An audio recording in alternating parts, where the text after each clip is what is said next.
Rangkaian acara yang akan kita lewati diantaranya, yang pertama itu pembukaan, yang kedua penyampaian materi, yang ketiga sesi tanya jawab, yang keempat penutup, yang kelima masukan dari dosen pengampu. Acara pertama adalah pembukaan, marilah kita mengucapkan basmalah. Bismillahirrahmanirrahim. Selanjutnya adalah penyampaian materi. Materi pertama akan disampaikan oleh Siti Zahro Al-Husaini. Kepada Siti Zahro saya persilahkan. Baik, terima kasih moderator atas waktunya. Pengertian visi. Visi merupakan rangkaian kalimat yang menyatakan cita-cita atau impian sebuah organisasi atau perusahaan yang ingin dicapai di masa depan. Visi adalah pernyataan tentang tujuan organisasi yang diekspresikan dalam produk dan pelayanan yang ditawarkan, kebutuhan yang dapat ditanggulangi, kelompok masyarakat yang dilayani, nilai-nilai yang diperoleh, serta aspirasi dan cita-cita masa depan. Visi yang efektif antara lain harus memiliki karakteristik seperti imaginable, dapat dibayangkan, desirable, menarik, feasible, realistis, dan dapat dicapai, fokus, jelas, fleksibel, aspiratif, dan responsif terhadap perubahan lingkungan, communicable, mudah dipahami. Itu saja yang bisa saya paparkan, saya kembalikan lagi kepada moderator. Terima kasih kepada Siti Zahro yang sudah menyampaikan materi. Materi kedua akan disampaikan oleh Rukmana. Kepada Rukmana saya persilahkan. Terima kasih kepada moderator atas waktunya. Di sini saya akan menjelaskan langkah-langkah dalam merumuskan visi. Vincent Gabler 1997 menyatakan bahwa ada beberapa langkah dalam mendesain pernyataan visi. 1. Mengumpulkan input, yaitu visi agar efektif harus menggambarkan keadaan ideal dari organisasi secara keseluruhan. 2. Melakukan brainstorming, yaitu dari ide-ide yang dihasilkan, kemudian diolah menjadi sebuah visi yang menggambarkan keadaan ideal yang ingin dicapai.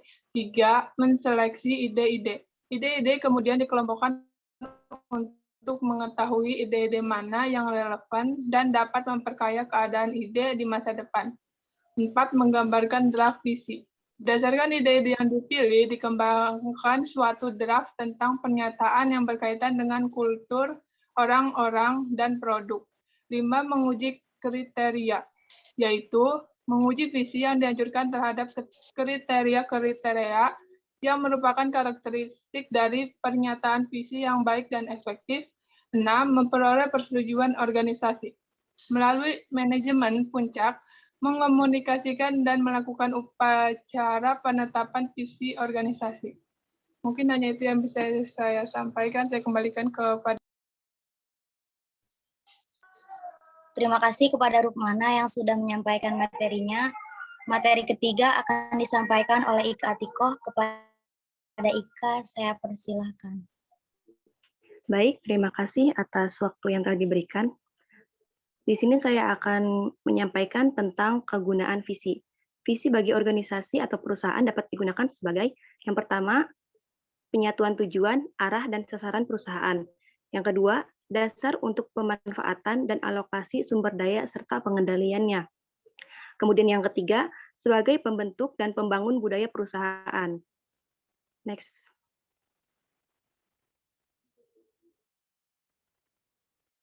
Kemudian materi yang kedua yaitu fungsi visi. Fungsi visi diantaranya yaitu untuk mewujudkan cita-cita bersama dalam sebuah perkumpulan atau organisasi. Yang kedua, sebagai dorongan untuk selalu maju dan berkembang. Ketiga, untuk menghindari adanya perubahan haluan yang terlalu jauh dari tujuan awal didirikannya suatu perkumpulan. Yang keempat, untuk senantiasa membuat perkumpulan atau lembaga tetap hidup dan berkembang. Kemudian yang terakhir yaitu untuk memudahkan anggotanya yang ingin masuk ke perkumpulan tersebut, sehingga visi misi bisa dijadikan sebagai pertimbangan. Mungkin itu saja yang dapat saya sampaikan. Saya kembalikan kepada moderator. Terima kasih kepada Ika Atikoh yang sudah menyampaikan materinya. Materi keempat akan disampaikan oleh Cynthia Robert. Kepada Cynthia, saya persilahkan. Baik, saya akan menyampaikan materi mengenai manfaat visi. Yang pertama yaitu menjadi sesuatu yang dapat membangun imajinasi bersama dalam meraih keberhasilan bersama, baik saat ini maupun di masa yang akan datang. Yang kedua, mampu membuat peningkatan standar kerja yang lebih baik lagi. Dan yang ketiga, mampu menumbuhkan dan meningkatkan perasaan tanggung jawab dan kinerja dalam bekerja. Dan yang keempat, mampu menumbuhkan dan meningkatkan rasa memiliki bersama perusahaan kepada karyawan.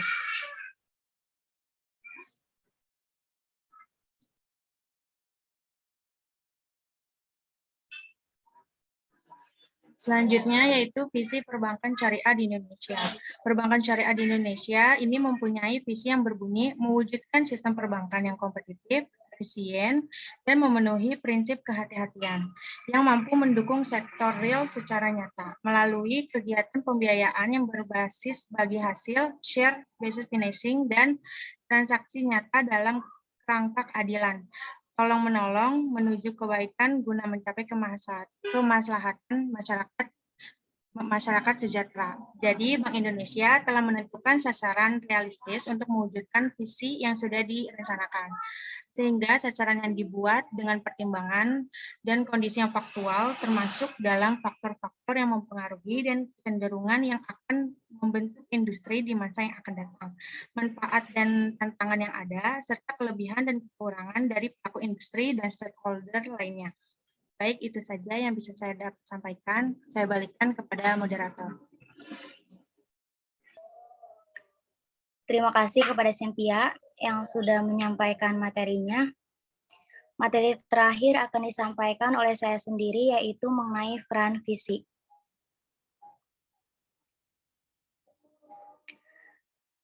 Visi memiliki peran untuk mendeskripsikan tujuan atau cita-cita organisasi.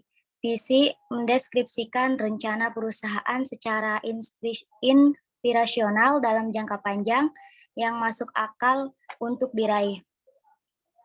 Visi biasanya berupa pernyataan tujuan perusahaan dalam jangka waktu 10-20 tahun ke depan, sehingga dari sana perusahaan bisa mengembangkan suatu roadmap yang membuat seluruh elemen organisasi memiliki kejelasan dan termotivasi menyusun strategi.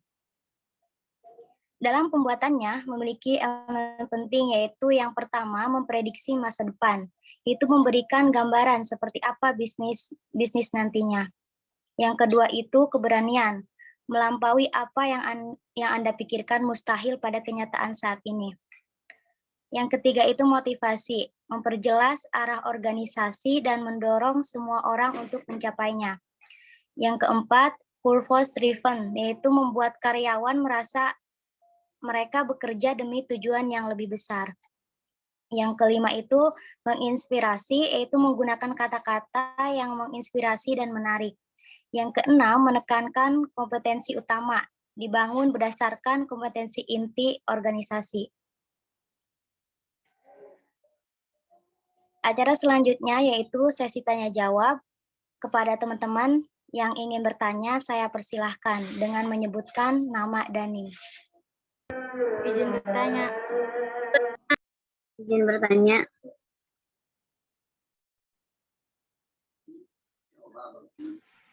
Yang pertama siapa tadi? Isti. Oh iya, sok. Nama Istiqomah, NIM 2014200102. Izin bertanya, apa yang terjadi jika perusahaan tidak memiliki visi? Izin bertanya. Izin bertanya. Baik, ditampung dulu ya, Isti. Yang kedua siapa? Hilda. Hilda. Pada Hilda dipersilahkan. Ya, nama Hilda Saputri, NIM 2014281. Izin bertanya, apakah visi itu bisa gagal? Dan jika bisa, hal apa yang membuat visi itu menjadi gagal? Terima kasih. Selanjutnya. Izin bertanya.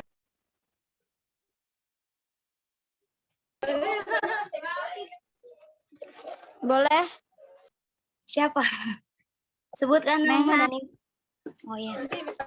Baik, nama saya Nihayatul Rizko dengan NIM 2014201200. Nah, di dalam perusahaan itu kan harus ada visi ya. Nah, pertanyaan saya itu siapa sih yang merumuskan visi di dalam perusahaan itu atau perbankan itu? Cukup, terima kasih.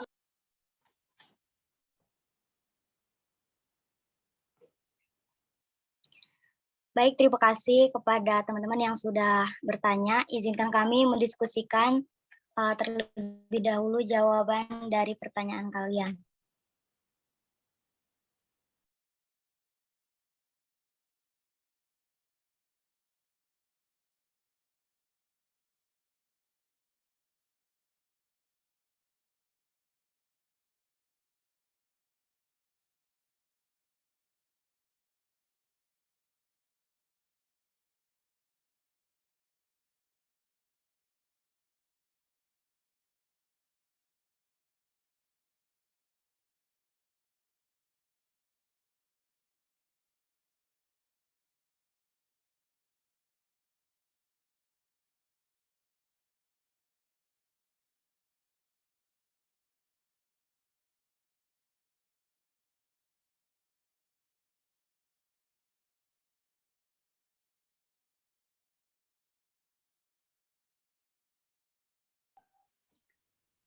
Baik, pertanyaan pertama dari Isti akan dijawab oleh Siti Zahro Al-Husaini. Kepada Siti Zahro, saya persilahkan.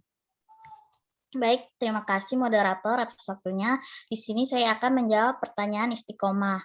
Pertanyaannya itu, apa yang terjadi jika perusahaan tidak memiliki visi? Suatu perusahaan yang tidak memiliki visi dan misi yang jelas tentulah akan berdampak pada keadaan yang tidak terkontrol serta tidak memiliki gambaran yang jelas mengenai masa depan. Oleh karenanya, seorang pemimpin sebaiknya membuat sebuah visi yang jelas. Bagaimana Isti? Sudah cukup. Terima kasih, Zahro. Nah,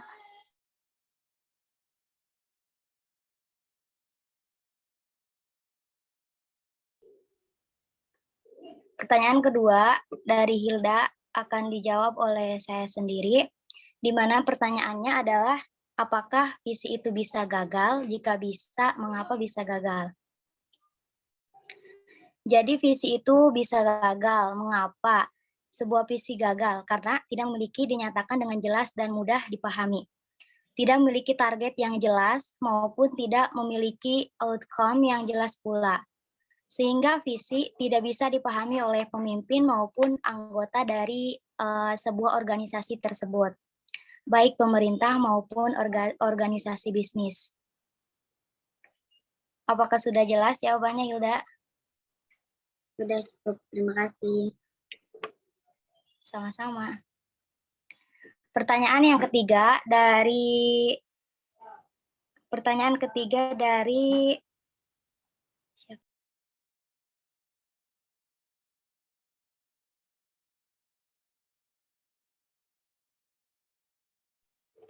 ketiga dari Nihayatul Rizko akan dijawab oleh Ika Atikoh. Kepada Ika, saya persilahkan. Dari Nihayatul Rizko. Pertanyaannya itu, siapa yang membuat visi pada suatu perusahaan ataupun pada perbankan ya? Itu ada yang namanya SOP, Standar Operasional Perusahaan, di mana yang membuat SOP ini adalah tim dari manager atau HR manager dan lainnya.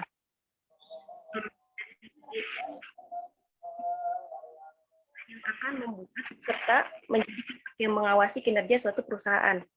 SOP ini kan merupakan pedoman atau aturan yang berkaitan dengan yang harus dijalankan. Ada kaitannya juga dengan pembuatan visi. Kemudian yang kedua, yaitu pada perbankan syariah adanya DPS. DPS ini yang memonitoring ketika suatu bank syariah itu dalam menjalankan operasionalnya tidak sesuai dengan visi atau tujuan dan prinsip-prinsip syariah, maka DPS ini akan melakukan pengawasan secara aktif maupun pasif.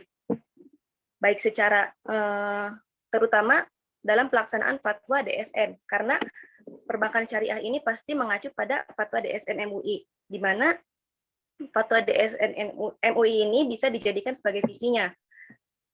Serta DPS itu memberikan pengarahan atas kinerja produk atau jasa dan kegiatan usaha agar sesuai dengan visi atau tujuan dan prinsip syariah. Mungkin itu saja, Neha. Apa bisa dipahami? Iya, Pak. Terima kasih atas jawabannya ya.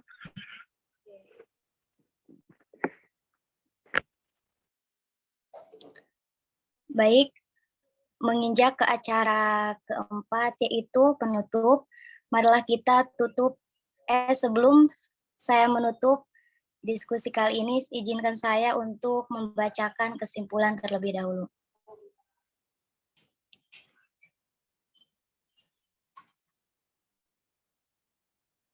Visi adalah suatu rangkaian kata yang memuat impian, cita-cita, nilai masa depan dari suatu organisasi, baik dalam sebuah lembaga hingga perusahaan.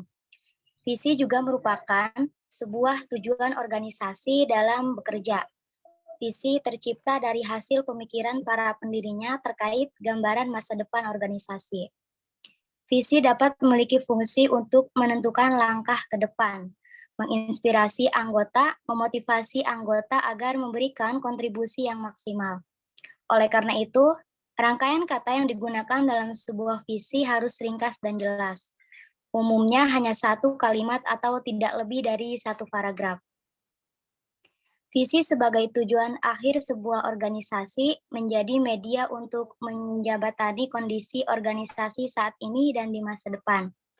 Selain itu, visi diharapkan bisa meningkatkan standar kerja yang lebih baik dan menumbuhkan rasa memiliki terhadap organisasi. Baik, menginjak ke acara berikutnya yaitu penutup. Marilah kita tutup diskusi kali ini dengan membacakan hamdalah. Alhamdulillahirrahmanirrahim. Acara terakhir yaitu masukan dari dosen pengampu mata kuliah pelayanan Prima Bank Syariah.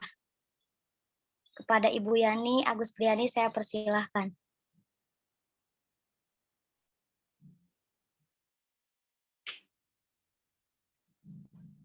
Tidak ada ya? Ngomong gue dijawab sendiri, Mbak. Ngomong sendiri, jawab sendiri, goblok. Sepertinya nggak ada, kok malah bisa langsung ditutup aja kali.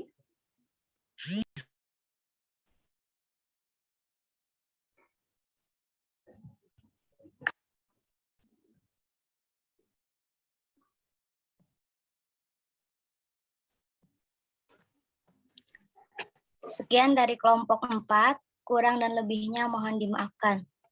Assalamualaikum warahmatullahi wabarakatuh. Waalaikumsalam warahmatullahi wabarakatuh.